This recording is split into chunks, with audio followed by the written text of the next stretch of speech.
There are 13 towns in this countdown. That's enough to know what this video is really about. Some cities don't get left behind by progress.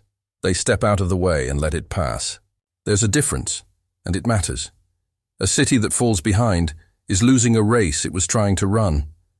But a city that steps aside has made a calculation.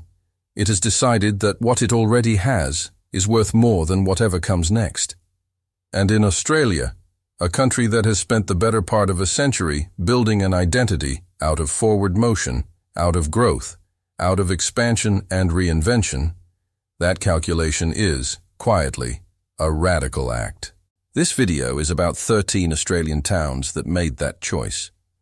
Some of them made it consciously, in council chambers, with votes and motions and filed objections.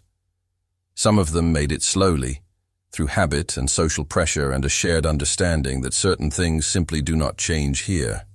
And some of them, the ones at the end of this countdown, made it in ways that are harder to see and harder to talk about. But all of them made it. The question that follows you through every single entry here isn't why these towns stopped. It's who they stopped for. There's a town in regional New South Wales, small enough that most Australians couldn't find it on a map, where a butcher shop has operated continuously since 1958.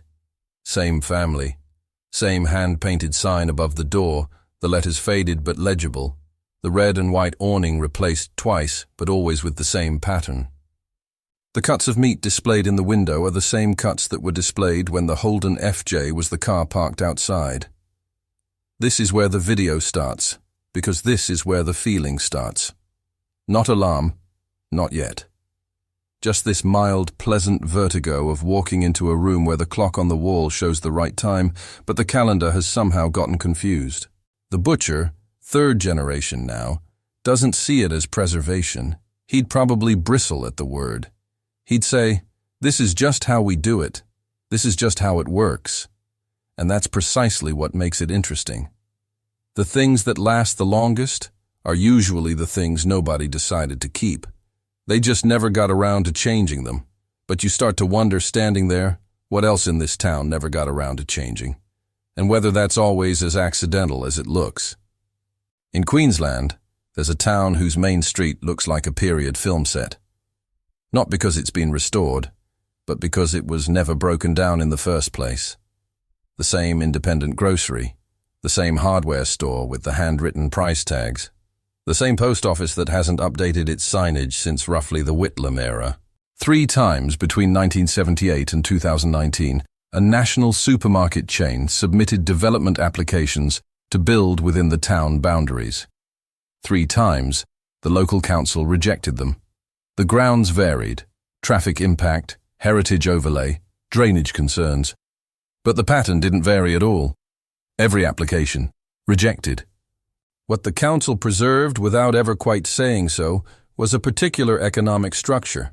Small family businesses, local ownership. A commercial ecosystem where the same names kept recurring, generation after generation, in the same buildings on the same street. There's something to admire in that, genuinely. Local economies hollowed out by retail chains is a real and documented harm. But sitting with this one a little longer, you start to notice who the beneficiaries of that preserved structure are, whose names are on those shop fronts, whose families have been doing business here since before the town had sealed roads. The main street is beautiful. It's also not an accident. South Australia. A social club that has been operating, without significant interruption, since 1953. Members sign in with a pen in a physical ledger.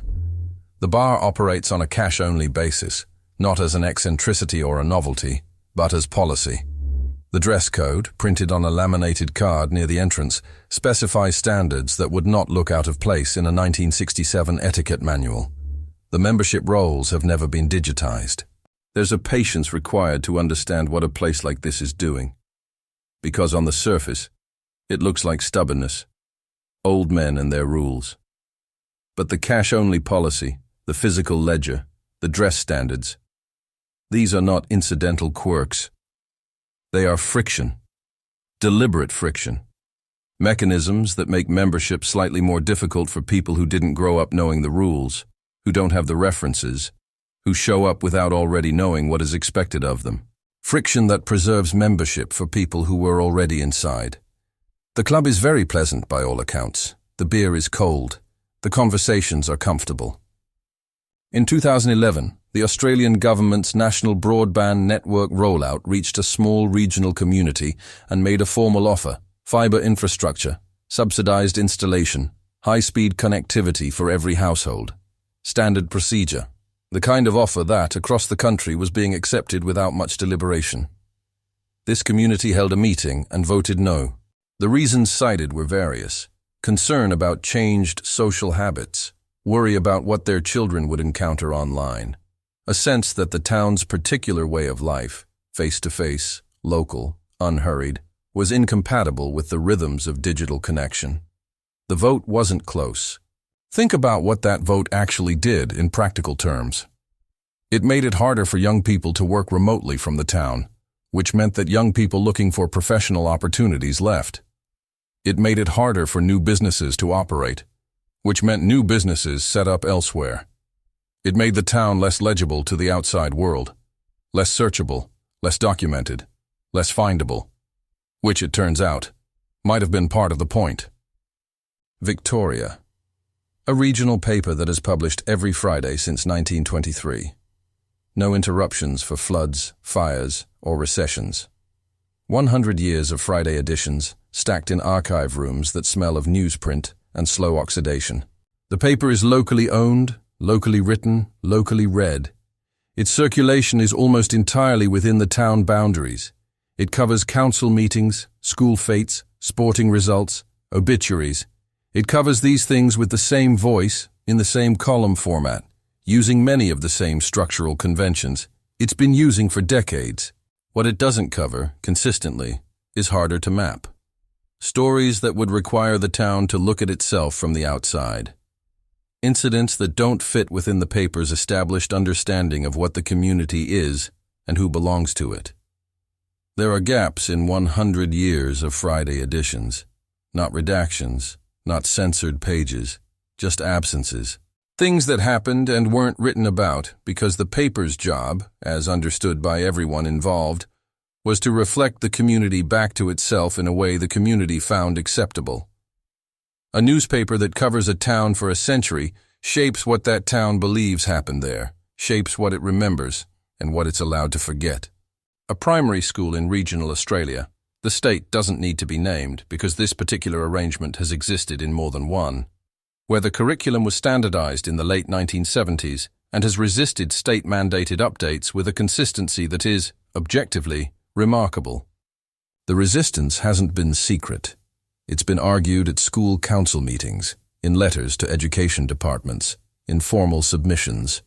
The grounds are always about community character, about local values, about the right of a community to teach its children according to its own understanding of what matters. But a curriculum is not a neutral document. It is a selection. Every topic chosen is a topic that displaced something else. Every framework applied to history, to society, to who counts as Australian and how Australia came to be what it is. These are not just pedagogical choices. They are political ones. The children who graduate from this school grow up with a particular version of where they live, a version that has been maintained with some effort. The question of what that version leaves out is not a comfortable one, but it's not an avoidable one either. There are spaces in this town, public spaces, technically open to everyone, where certain people do not go after a certain hour. Not because of a law, not because of a sign, because of an understanding that is communicated without ever being stated, through 1,000 small signals that anyone who belongs to this town has absorbed over years of living there. The signals are not violent. They don't need to be. They are looks held a moment too long, conversations that go quiet, a stillness that communicates arrival without welcome. The kind of social enforcement that leaves no record because it never needed one. This is how informal exclusion actually works, most of the time. Not through explicit policy. Explicit policy creates paper trails, legal challenges, documentation. Through expectation. Through a shared understanding of who belongs in a space and who is tolerated in it and who, when the hour gets late, becomes very clearly not where they're supposed to be. The town doesn't acknowledge this. There's nothing to acknowledge. Nothing ever happened. Western Australia. A regional mayor who has held office through 11 consecutive elections from 1984 to the present day. 40 years. Through the Hawke government, the Howard years, the mining boom, the GFC, the pandemic. The same person, at the head of the same council, making decisions about the same town. The tenure itself isn't the story. Long-serving local officials exist everywhere, and electoral longevity is not by itself evidence of anything except that the voters keep returning someone to office. The story is what 40 years of single leadership does to an institution. It concentrates institutional memory in one place. It makes the council's understanding of the town indistinguishable from one person's understanding of the town. It creates a situation where anyone who wants to do something genuinely new in this place has to convince not just a majority of the council, but this specific individual who has been making the same judgments about what this town is and should be for 4 decades. The town has not changed much, which is, from certain angles, the point. This one requires a moment. There is a town of moderate size in regional Australia, large enough to have a hotel, a hardware chain, a car dealership, that has never, in its documented commercial history, housed a restaurant serving non-European cuisine. Not a Chinese restaurant. Not an Indian place. Not a Vietnamese takeaway, which by the 1990s was operating in towns a quarter of this size across the country. This is not a geographic accident. This is not about remoteness. The town is not remote. It's on a highway. Supply chains reach it without difficulty. Plenty of similar towns, similarly located with similar demographics at the starting point, now have the ordinary commercial diversity of contemporary Australian provincial life. The absence here is not natural. Natural absences don't hold this long, this cleanly, at this scale. What maintained it is not a single decision anyone can point to. It's a cumulative environment, of lease terms, of welcome extended or withheld, of the informal signals that tell a prospective business owner whether they will be supported or merely endured. An environment that over decades consistently produced the same result. A town in the mid-tier of this countdown whose housing stock has remained for several decades almost entirely owner-occupied, detached, and beyond the reach of anyone arriving without capital. Not because housing was never proposed, it was. 3 separate affordable housing developments, different proponents, different designs, spanning from the 1990s to 2018. All 3 were blocked. The mechanisms were different each time. Zoning objections, traffic studies, concerns about community character. That phrase again. Petitions. In one case, a community group successfully argued that a proposed site was ecologically sensitive. The site, as far as anyone could determine, had no prior ecological significance before the objection. What affordable housing does, in a town like this, is create a pathway for people who aren't from there. People who would rent before they owned. People who would arrive without existing connections, without family history in the place, without the social credentials that make a newcomer legible to an established community. Blocking affordable housing doesn't just maintain property values, it maintains a particular kind of population, a population that can only be sustained by people who already belong. There's a data set available in the Australian census, publicly accessible, just not often assembled in this particular way, that shows a handful of regional towns where total population remained broadly stable across the census, years from 1981 to 2021, while the demographic composition shifted progressively toward homogeneity. That is, the town didn't lose people overall, but it lost some kinds of people. And as the country around it diversified, as the national demographics shifted with immigration patterns, with internal migration, with the ordinary churn of a society in motion, these towns became, decade by decade, more internally uniform. The stability of the headline number makes this very easy to miss. Population stable. Nothing to see here. But stable at what composition is the question that the headline number doesn't answer. The mechanisms that produce this kind of selective demographic stability are not mysterious. They are the accumulated effects of housing unavailability, social exclusion, employment networks that run through personal relationships, and an informal environment that communicates constantly and without a word who fits here and who doesn't. No single person decided this would happen, but that doesn't mean no one benefited from it happening. A local government archive, not sealed, public record, but the kind of public record that requires someone to actually go looking, to sit with folders in a room that smells of dust and institutional patience, and read, year by year, who voted for what. 5 surnames. Present in the council, minutes from the 1950s, through the 70s and 80s, through the turn of the century, into the 2010s. Not always the same individuals, fathers, then sons, occasionally daughters, occasionally cousins and brothers-in-law, and people who married into the name. But the names themselves, continuous, stable, in the decisions about what gets built and what gets blocked, which proposals get supported and which get buried in subcommittee, whose vision of the town prevails when visions conflict. This is how institutional power actually works when it's working well for the people who hold it, not through dramatic assertion, through presence, through the quiet, decades-long accumulation of being the person whose phone gets answered, whose concerns get weighted, whose understanding of what this town is becomes, over time, the only understanding that gets operationalized. The archive is public. The names are in there. Most people never look. This is the one that's hardest to explain. There's a town in regional Australia that appears in travel guides from the 1970s and early 1980s. Road atlases, regional directories, the kind of publications that catalogued every town of any size across the continent. It's there, named, mapped with a brief description, a population figure, a note about local services.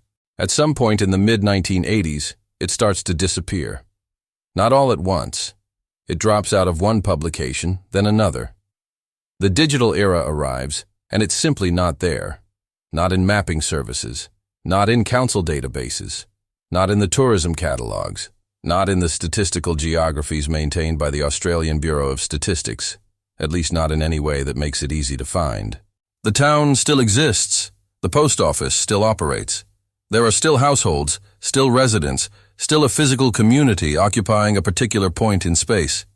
If you drive there, and people do, people who already know it's there, you find a functioning, inhabited place. But as a cartographic entity, as a political entity, as something the present can name and count and engage with, it's gone. How does a town become invisible without ceasing to exist? There are a few possible answers, and none of them are fully satisfying on their own. Local administrative reorganization that folded the settlement into a larger statistical area. Gradual depopulation that pushed it below the thresholds that trigger official recognition. A community that, at some point, simply stopped participating in the processes that would make it visible, stopped submitting to surveys, stopped engaging with development frameworks, stopped presenting itself to the outside world in the forms the outside world uses to record the existence of places. And here's what stays with you. The invisibility in a place like this may not be failure. It may be the final, most complete version of the choice every town in this countdown has been making. If you can't be found, you can't be changed. If you don't appear on the map, the things the map brings with it, the planners, the developers, the surveys, the frameworks that impose the present on the past, can't reach you. The town opted out, not just of supermarkets and fiber internet and updated school curricula, of legibility itself. And the question that doesn't resolve, the one you're left with after you drive back out to the sealed road and leave this place behind you. Is that the most radical form of self-preservation any community can achieve? Or is it just the most complete form of disappearance? 13 towns, 13 versions of the same decision, made at different scales, through different mechanisms, with different degrees of awareness about what was really being decided. What none of them would say, if you asked, is that they were building walls.